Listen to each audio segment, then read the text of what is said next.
नमस्कार दोस्तों, मैं सुमित श्रीवास्तव स्वागत करता हूँ आपके अपने चैनल मैनेजमेंट अध्ययन में।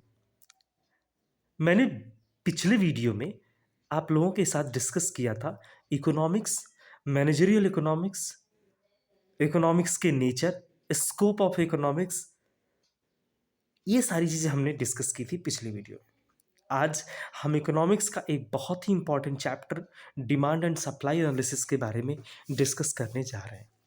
आज इस वीडियो में हम डिमांड की बेसिक कॉन्सेप्ट को आपके साथ साझा करेंगे। बाकी ये पूरा डिमांड एंड सप्लाई एनालिसिस आगे 3 से 4 वीडियो हम और बनाएंगे जिसमें हम इस पूरे चैप्टर को कंप्लीट करेंगे। ठीक है, तो चलिए शुरुआत करते हैं डिमांड एनालिसिस से। डिमांड एनालिसिस ये एक ऐसा चैप्टर है जिसमें 2 से 3 वर्ड है, नीड, वांट एंड डिमांड, जो कि बहुत ही इंपॉर्टेंट है और जो बहुत ही कंफ्यूजिंग होता है क्योंकि ये दोनों तीनों शब्द आपस में बहुत ही मिलते जुलते होते हैं। Need, want and demand. तो सबसे पहले समझते हैं नीड क्या होती है। Need need is basic requirement of any person, basic requirement of any person of anything at any time. Means किसी भी व्यक्ति का, किसी भी चीज का, किसी भी समय जो बेसिक रिक्वायरमेंट होता है उसी को हम नीड कहते हैं। जैसे किसी व्यक्ति को प्यास लगी है, पानी की जरूरत है, वो उसकी बेसिक रिक्वायरमेंट है। जैसे किसी व्यक्ति को पढ़ाई करनी है और बुक की जरूरत है, वो उसकी बेसिक रिक्वायरमेंट है। किसी व्यक्ति को सोना है, उसको बिस्तर चाहिए, वो उसकी बेसिक रिक्वायरमेंट है। किसी व्यक्ति को वीडियो देखना है या वीडियो लेक्चर अटेंड करने हैं और उसको मोबाइल चाहिए, this is the basic requirement of any person. Means simply किसी भी व्यक्ति का जो बेसिक रिक्वायरमेंट, वो भी किसी भी चीज का हो। ठीक है, आपको बैठना है, आपको चेयर चाहिए, this is your basic requirement, so this is the need. Now, what is want? When a need of any person become specialized, then it become wants. जब भी किसी व्यक्ति का नीड स्पेशलाइज हो जाए, ये क्या है? वांट है। फॉर एग्जाम्पल, आपको पानी पीना है और आपको प्यास लगी है, आपको पानी पीना है, आपको पानी मिल जाए, this is your basic requirement. But आपने क्या किया? आपने बोला हमें प्यास तो लगी है, हमें पानी भी चाहिए, बट हमें बिस्लरी ब्रांड का पैकेज्ड बॉटल वाटर चाहिए, बिस्लरी ब्रांड का। मतलब आपने अपने नीड को स्पेशलाइज कर दिया। बात समझ में आ रही है? सेम उसी तरीके से आपको पढ़ाई करनी है, आपको बुक चाहिए, this is your basic requirement, this is your need. But आपने अपने नीड को स्पेशलाइज कर दिया। फॉर एग्जाम्पल, आपको बुक चाहिए बट किसी एक पर्टिकुलर राइटर का चाहिए, दिस इज योर वॉन्ट। ठीक है, सेम।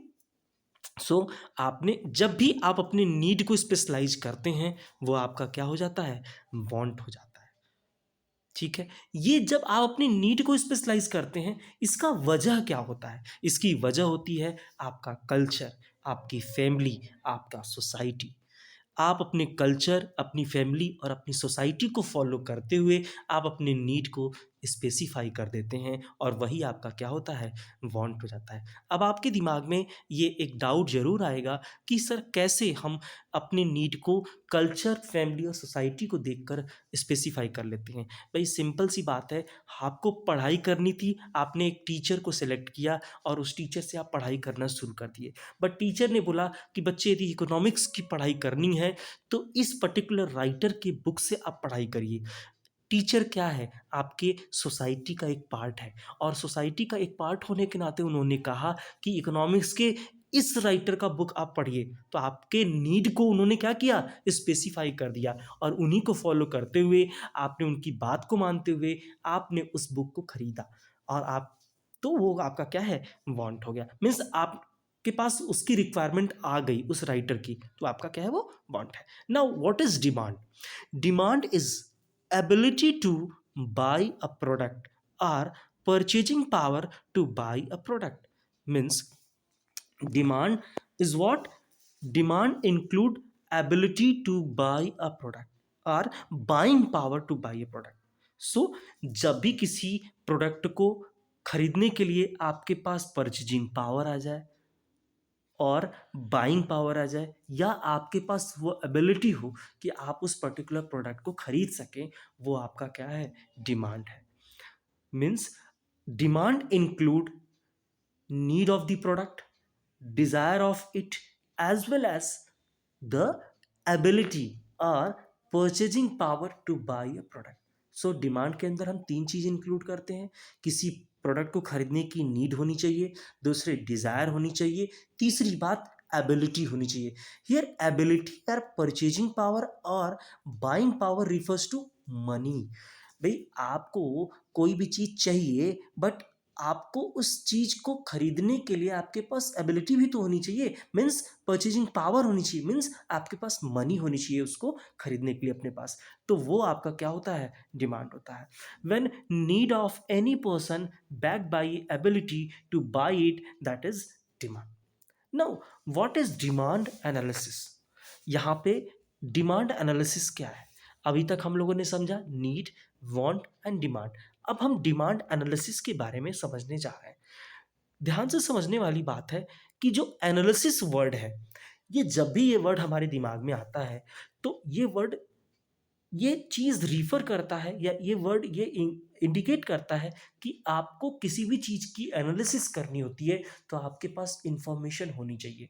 तभी तो आप उसको प्रोसेस करके तभी आप उसको एनालिसिस कर पाते हैं या फर्दर रिजल्ट तक पहुंच पाते हैं। So here, what is demand analysis? Demand analysis is collecting and processing the information related to demand of any product from a customer. जब एक कस्टमर से किसी प्रोडक्ट के डिमांड के बारे में कोई इंफॉर्मेशन कलेक्ट किया जाए, उसके ऊपर प्रोसेसिंग की जाए और तब किसी फर्दर रिजल्ट तक पहुंचा जाए, उसी को हम डिमांड एनालिसिस कहते हैं। ठीक है। Now the next heading is determinants of demand. अब हम डिटर्मिनेंट्स ऑफ डिमांड के बारे में समझेंगे। Here determinants means elements of demand. Here determinants of demand means factors of demand. मतलब एक प्रोडक्ट के डिमांड पर ऐसे कौन कौन से डिटर्मिनेंट्स, ऐसे कौन कौन से फैक्टर्स होते हैं जो इम्पैक्ट करते हैं। भाई आप किसी भी चीज़ की प्रोडक्ट की डिमांड करते हैं, तो कौन कौन से फैक्टर्स जो आप अपने दिमाग में आप रखते हो, तब उस प्रोडक्ट की डिमांड को आप कंप्लीट करते हो। तो ऐसे कौन कौन से डिटर्मिनेंट्स होते हैं, या ऐसे कौन कौन से एलिमेंट, या ऐसे कौन कौन से फैक्टर्स होते हैं। तो आप सबसे पहले जब भी कोई आप प्रोडक्ट मार्केट में खरीदने जाते हैं, तो आप सबसे पहले उसकी प्राइस देखते हैं। भाई आप यूजुअली जनरली यही तो होता है कि जब आप मार्केट में जाते हैं, तो उस प्रोडक्ट का क्या देखते हैं, सबसे पहले प्राइस की बात करते हैं। तो सबसे पहला फैक्टर, सबसे पहला डिटर्मिनेंट है प्राइस ऑफ द प्रोडक्ट। ठीक है भाई, आप किसी भी प्रोडक्ट की प्राइस को देखते हैं, तो ये देखते हैं कि वो महंगा है या सस्ता है, या इंक्रीज़ किया हुआ है या डिक्रीज़ कर गया, या पहले कितना प्राइस था अब कितना हो गया। तो ये सारी चीज़ें आप ध्यान में रखते हैं, तब जाके उस प्रोडक्ट की डिमांड करते हैं, या उस बेसिस पर, उस प्राइस के बेसिस पर आप उस प्रोडक्ट की डिमांड को इंक्रीज़ या डिक्रीज़ करते हैं। दूसरा, इनकम ऑफ द कंज्यूमर।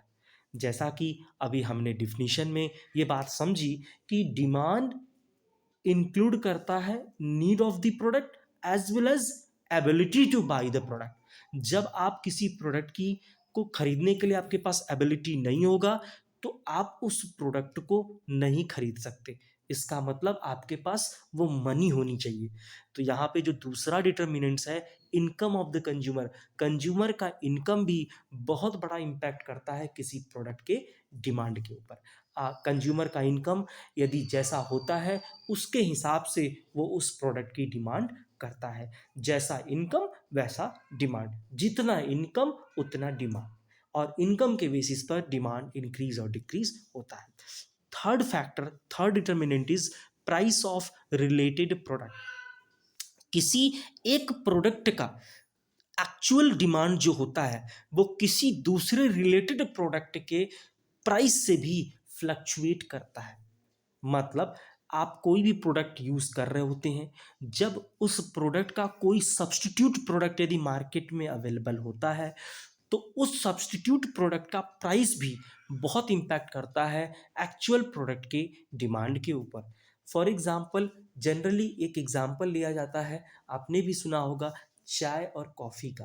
भाई चाय आप कंज्यूम करते हैं जनरली, तो चाय का जो डिमांड है वो कॉफ़ी के प्राइस से यदि फ्लक्चुएट करे तो वो क्या होता है, प्राइस ऑफ रिलेटेड प्रोडक्ट। भाई चाय से ही रिलेटेड प्रोडक्ट तो कॉफ़ी है ना। सेम उसी तरीके से अभी हमने एग्जांपल लिया था बिस्लरी ब्रांड के पैकेज्ड बॉटल का, तो बिस्लरी का सब्स्टिट्यूट क्या है, किनले। किनले भी तो एक ब्रांड है। तो यदि बिस्लरी का सब्स्टिट्यूट प्रोडक्ट किनले है, यदि बिस्लरी की डिमांड किनले के प्राइस के फ्लक्चुएट होने से यदि फ्लक्चुएट हो, चेंज हो, तो ये क्या है, कहीं ना कहीं वो एक दूसरे से इम्पैक्ट करता है। तो मतलब प्राइस ऑफ रिलेटेड प्रोडक्ट भी कहीं ना कहीं एक्चुअल प्रोडक्ट के डिमांड पर इम्पैक्ट करता है। Fourth is taste and preference. Yes, आपका टेस्ट, आपका प्रेफरेंस भी कहीं ना कहीं इम्पैक्ट करता है आपके एक्चुअल डिमांड पर। आपका टेस्ट और प्रेफरेंस कहने का मतलब, आप किसी भी चीज़ की, किसी भी प्रोडक्ट की यदि उससे रिलेटेड आपका टेस्ट या प्रेफरेंस चेंज हो जाए और उसके बेसिस पर आपका प्रोडक्ट का डिमांड चेंज होता है, तो वो क्या है, कहीं ना कहीं वो एक अनदर फैक्टर है। फॉर एग्जांपल, आपने अक्सर फेस्टिवल सीजन में आप देखिए फ्रूट्स, है ना, फ्रूट्स का डिमांड बढ़ जाता है।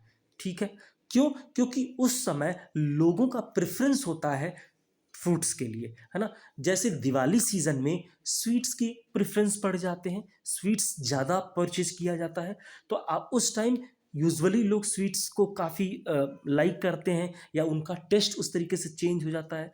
तो ये क्या है, कहीं ना कहीं आपके टेस्ट प्रेफरेंस के बेसिस पर भी हाँ चीज़ों की डिमांड चेंज होती रहती है।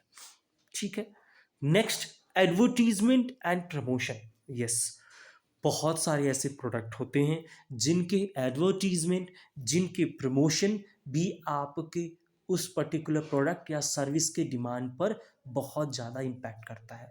फॉर एग्जांपल, बहुत ही लेटेस्ट एग्जांपल है, आपने अभी बाइजूस लर्निंग एप्लीकेशन का एग्जाम एडवर्टीजमेंट और प्रमोशन आप देख रहे होंगे।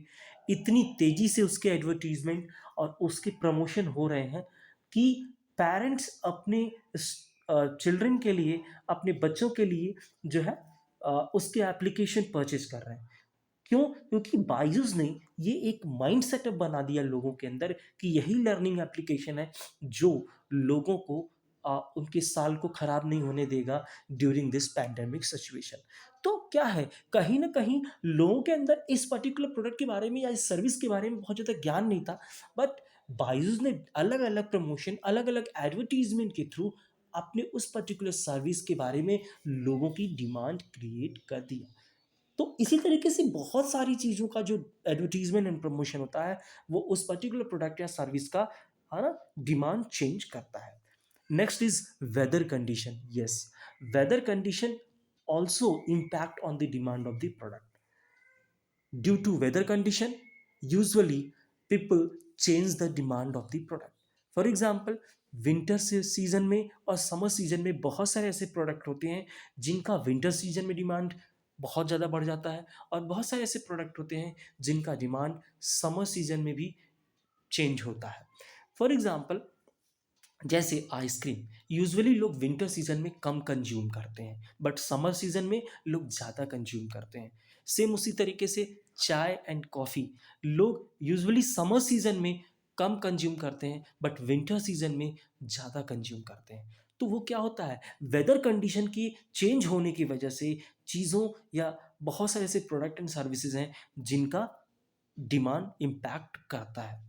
ठीक है, नेक्स्ट, अदर फैक्टर। यहाँ पे अदर फैक्टर कहने का मतलब ये है कि बहुत सारे मैक्रो और माइक्रो फैक्टर्स होते हैं। इन सारे फैक्टर जो ऊपर के हमने फैक्टर डिस्कस किए, इसके अलावा बहुत सारे फैक्टर्स होते हैं जो कि इम्पैक्ट करते हैं किसी भी पर्टिकुलर प्रोडक्ट के डिमांड के ऊपर। फॉर एग्जांपल, उस कंट्री का इन्फ्लेशन, उस कंट्री का अनएम्प्लॉयमेंट सिचुएशन, उस कंट्री का नेशनल इनकम, है ना, उस पर्टिकुलर कंट्री का जीडीपी ना, एनडीपी, ये सारी चीज़ें, बिजनेस साइकिल, ये सारी चीज़ें, ट्रेड साइकिल भी हो सकती हैं। तो ये सारी चीज़ें कहीं ना कहीं इम्पैक्ट करता है उस पर्टिकुलर प्रोडक्ट के डिमांड के ऊपर। ठीक है, तो आज के वीडियो में हम बस यहीं तक कंप्लीट कर रहे हैं। ये वीडियो यहीं पर हम हटा रहे हैं। ठीक है, आगे हम बाकी चीज़ें भी डिस्कस करेंगे, डिटर्मिनेंट्स के अलावा डिमांड शेड्यूल, डिमांड कर्व और लॉ ऑफ डिमांड के बारे में भी नेक्स्ट वीडियो हम ले आएंगे। ठीक है, तब तक के लिए thank you so much for watching this video. और यदि आपने सब्सक्राइब नहीं किया हो तो please subscribe it. Thank you all, please.